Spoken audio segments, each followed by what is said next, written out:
Join us as we uncover the symbols, the stories, explore the mysteries, the power, and the legacy of a kingdom that is still unfolding. This is a journey where history, prophecy, power, and people converge, and the story is still being written, from ancient kingdoms to the spaces where modern voices meet. Voices that refuse to be silenced, part of a heritage that continues to shape the present. The past is not dead, it lives, it speaks, and here we listen, we reason, we respond, and we testify. We dive into ancient truths, symbols, and signs still relevant today. The scepter has not departed, the mystery is not lost, and the kingdom, it is still unfolding, one episode at a time. This is more than a podcast, it's a return to the source. Welcome to the Scepter of Zion, where ancient truths meet modern voices. And now, to conversations, truth, and power, the scroll begins to open, and here to guide us through the gates, your trusted voice and seasoned guide, a voice for the remnant, your host, Ruben B.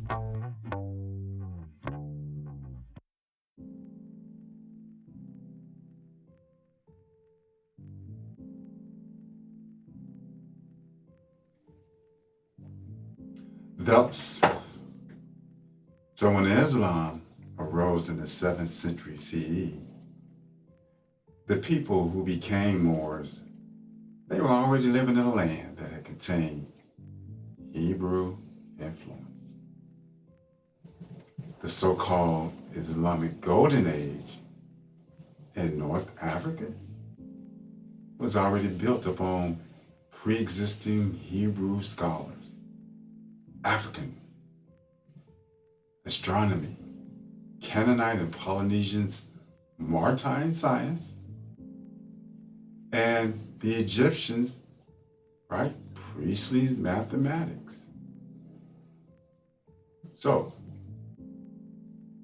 the Hebrews sought refuge in Egypt, Ethiopia, Libya, Sudan, across the Sahara, into Maghrib.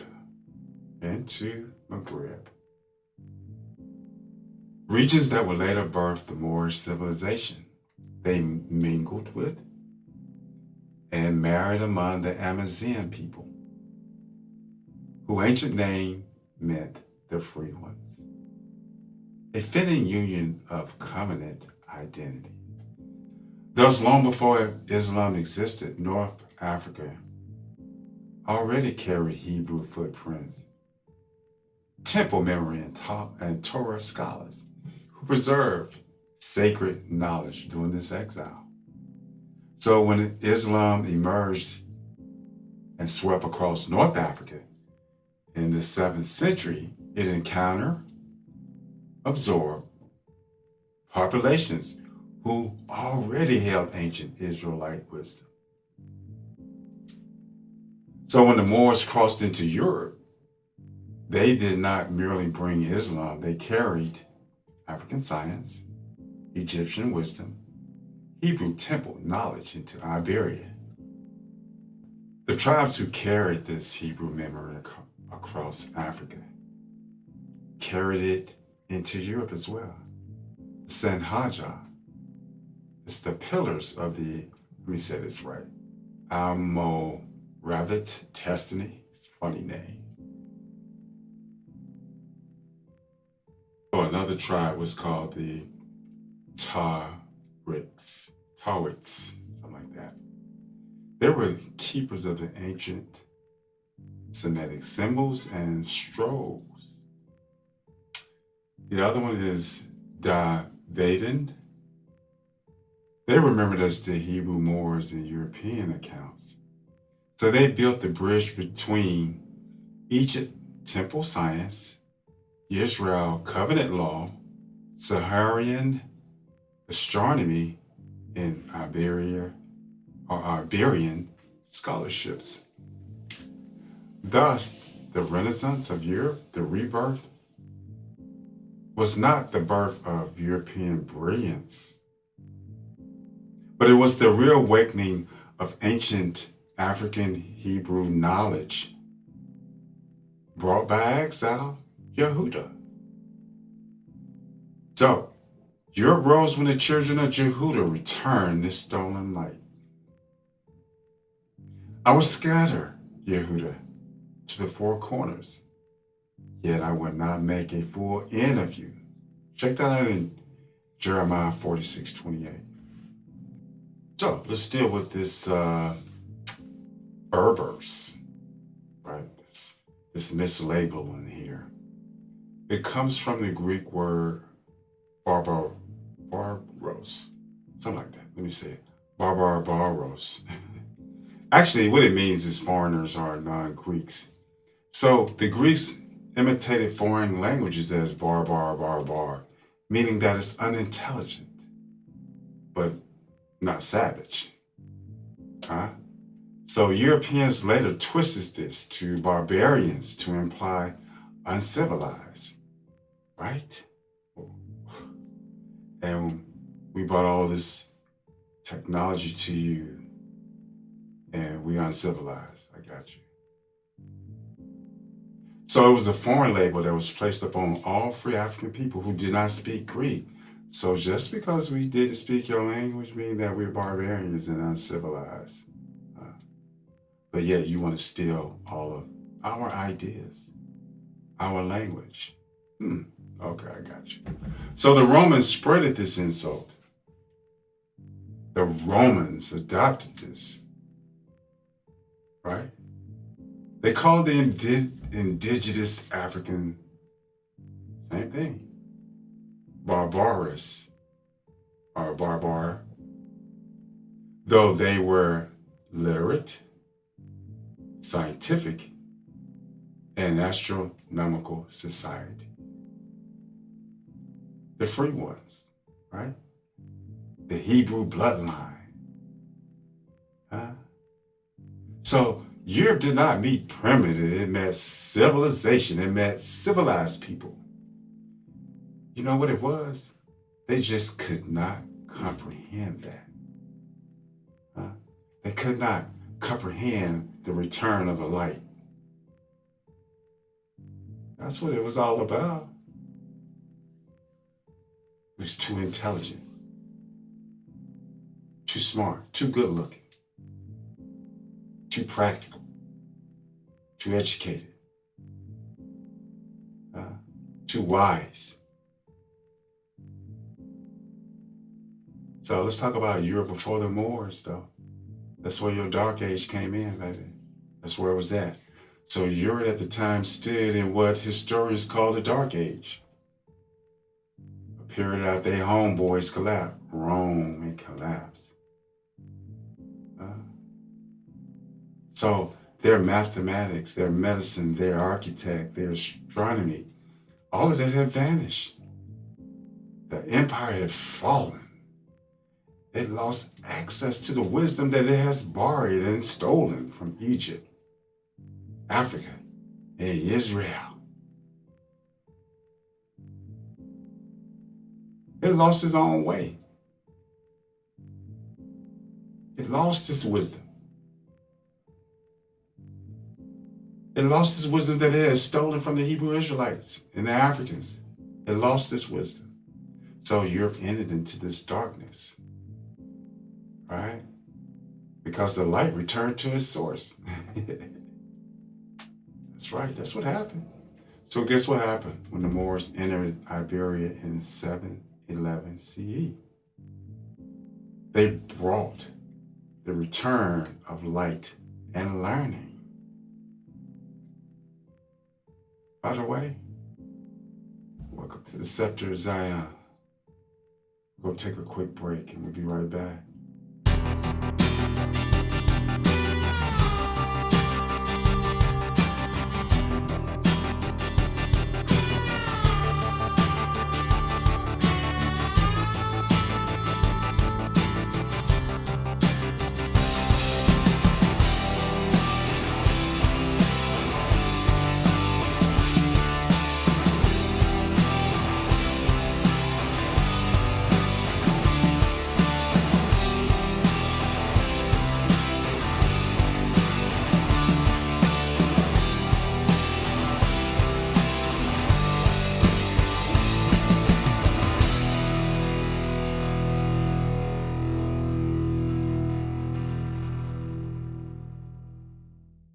So the Moors, they brought back and returned the light and learning in Iberia, 711 CE.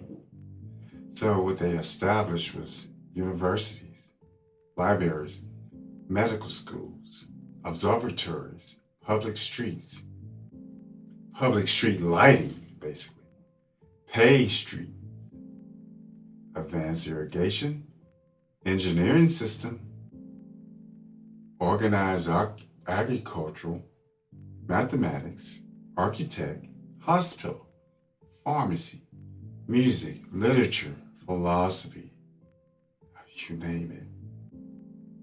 So their universities preserve the Hebrew mathematics, the temple geometry, ancient manuscripts that were hidden in Timbuktu.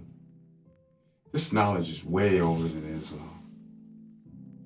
They had major universities, major knowledge centers, and that's going to be another lesson where I start going into some of these universities that are once you hear some of the amazing things that were going on at that time, you're like, wow, if we can only do it here, or we should do it here. But you know that's never going to happen. Okay. And palaces like the Alhambra, Hebrew art, African geometry, Arabic, what's that? Calligraphy, intertwined, proof that covenant seed and African genius have returned to reignite a world that has forgotten its teachers. Yeah, you forgot, dude. We sparked this renaissance. It was time for Europe to learn again what they had stolen, what they had lost. It's time to wake them up again. Are we going to wake up America? Scepter Zion? Are you going to do that? Are you going to be part of that? Are you going to be part of the rebirth of America? So, of course, you know, the Renaissance mean rebirth. Rebirth of what? That's right, ancient Hebrew wisdom, African wisdom. So the Moors, they translated ancient Hebrew and Egyptian sacred science, right?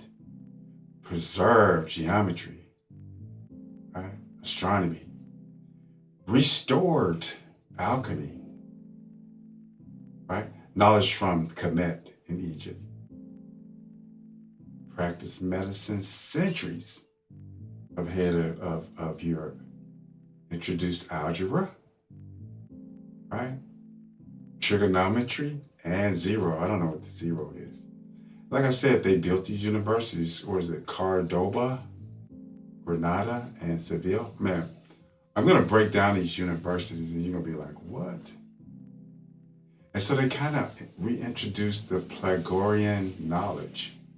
And you know that knowledge was rooted in Egypt and Israel, right?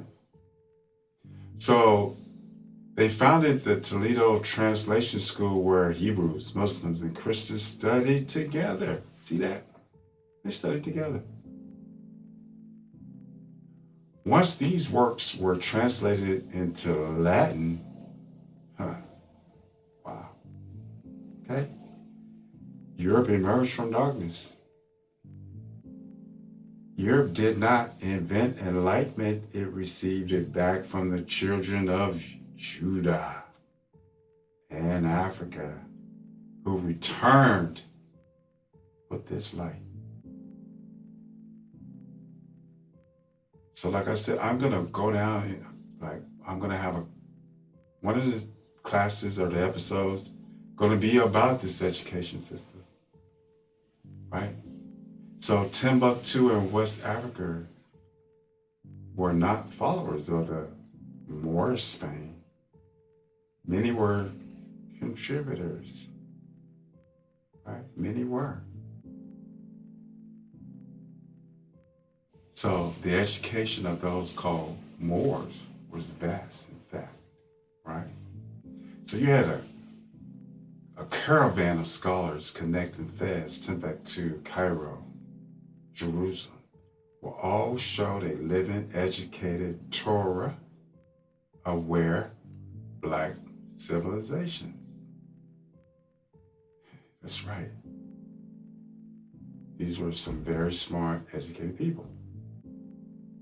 With universities in Timbuktu, libraries, scholars, right? The Hebrew families in Mala.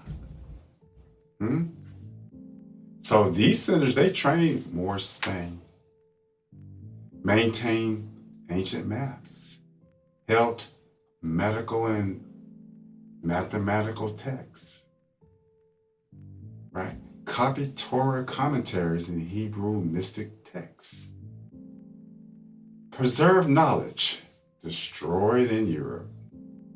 Seemed like they used to always like just burning down stuff, just set a match to it.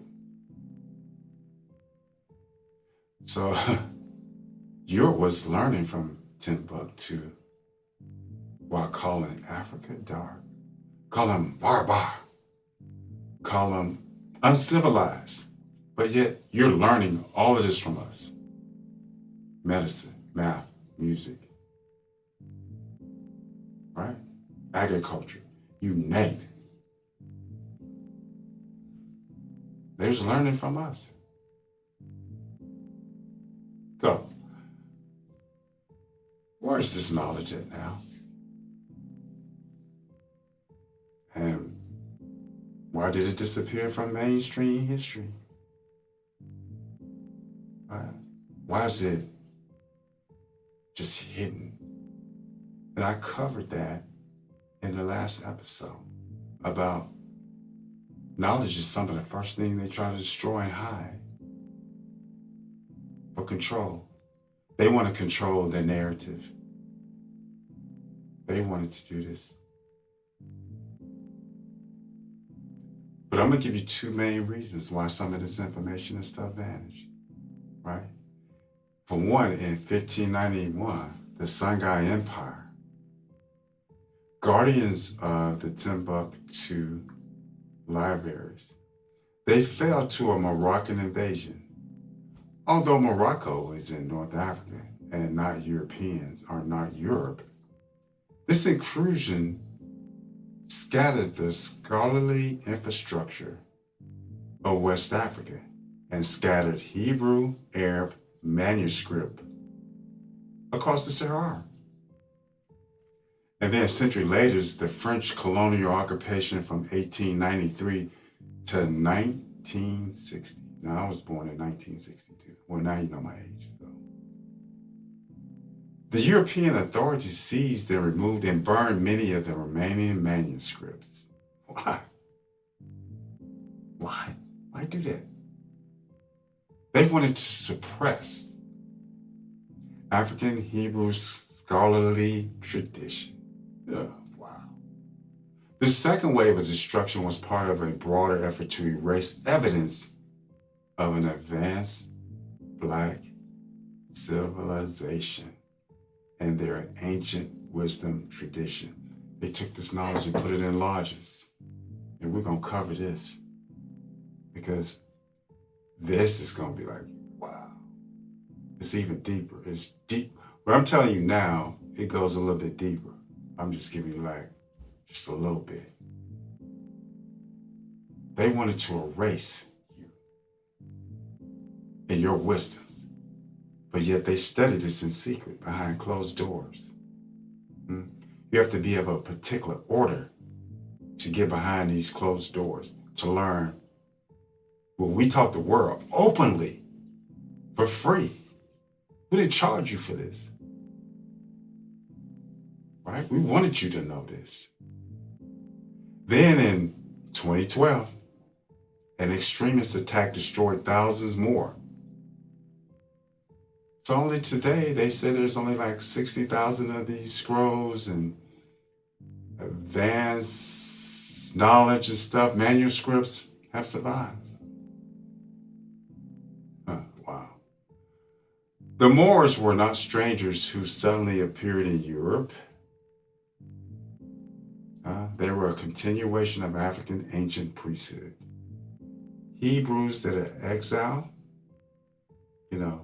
these scholars and architects and physicians and mathematicians and astronomers. Right? We had this advanced knowledge that long preceded Greece and Rome.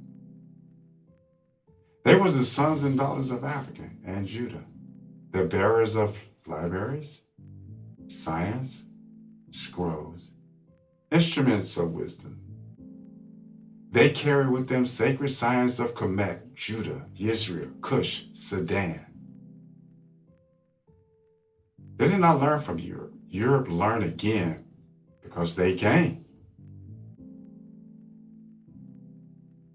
So when the Moors entered Iberia, light returned, right, where darkness sat. They rebuilt these cities, reopened books, rekindled thoughts, revived medicine, restored math. They weren't just conquerors, restorer of human civilization. And the world has tried and still tries to this day to forget them. Yet the record rises again.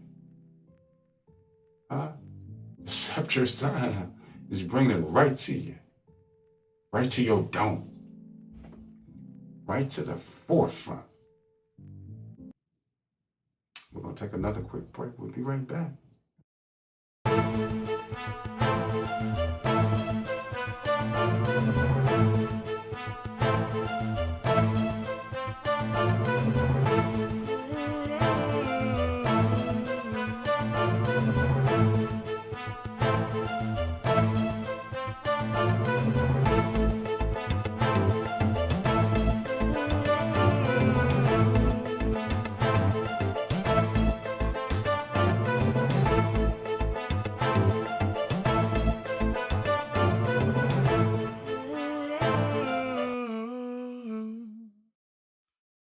So when the lights came back on, welcome back.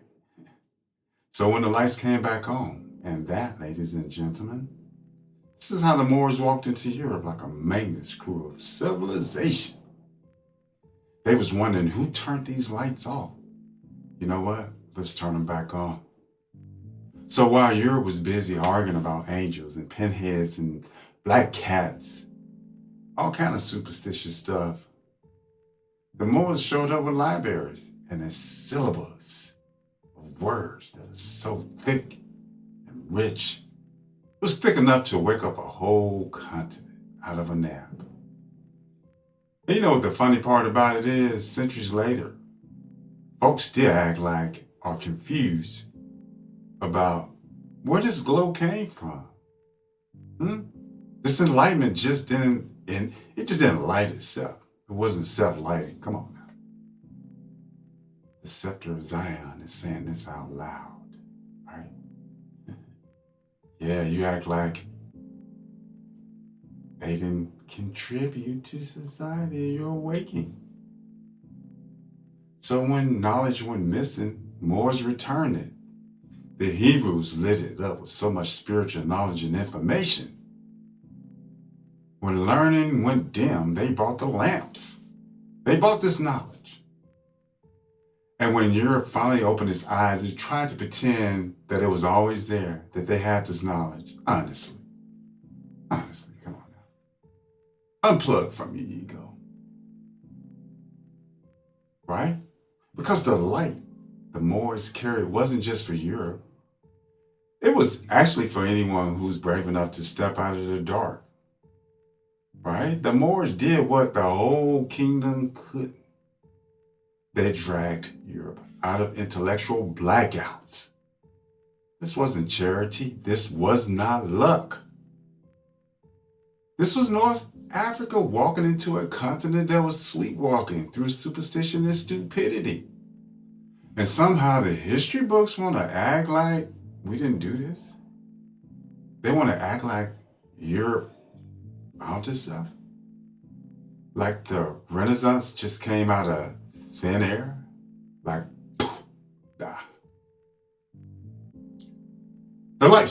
didn't have a name, a source, and a people attached to it. Right? The Moors didn't influence Europe. It rebooted it. Huh? They restored it. They inspired learning. Right? They brought this spark right back. They actually just flipped this breaker back on, because the whole continent was just sitting there in darkness. I guess they thought that was normal. It wasn't normal. So remember, this is as we close. We get ready to close this. History isn't just what happened. It's also what survived editing. The scepter of Zion, we don't just whisper truth. We broadcast it loud.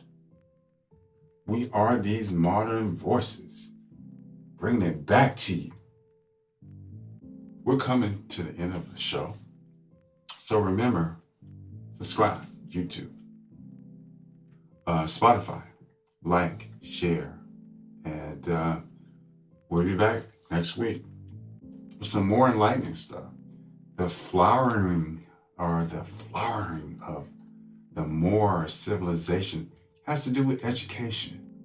And we're going to talk about how they went about setting these up, right? How they went about building these things. Until next week, stay rooted in resilience. Thank you for listening to this week's episode of The Scepter of Zion. If something stirred your spirit, sparked a memory, or whispered truth into your soul, don't keep it to yourself. Share it, speak it, walk in it. We invite you to invite others into the conversation, into the unfolding. This is more than a podcast. It's a movement returning to the root and rising with the call. Until next time, hold the line, guard the flame, and never forget who you are. Because the kingdom isn't coming. It's already here and rising, one voice at a time. You've been listening to The Scepter of Zion, a Kingdom of Shalom production. Subscribe, share, and join us as Zion rises again.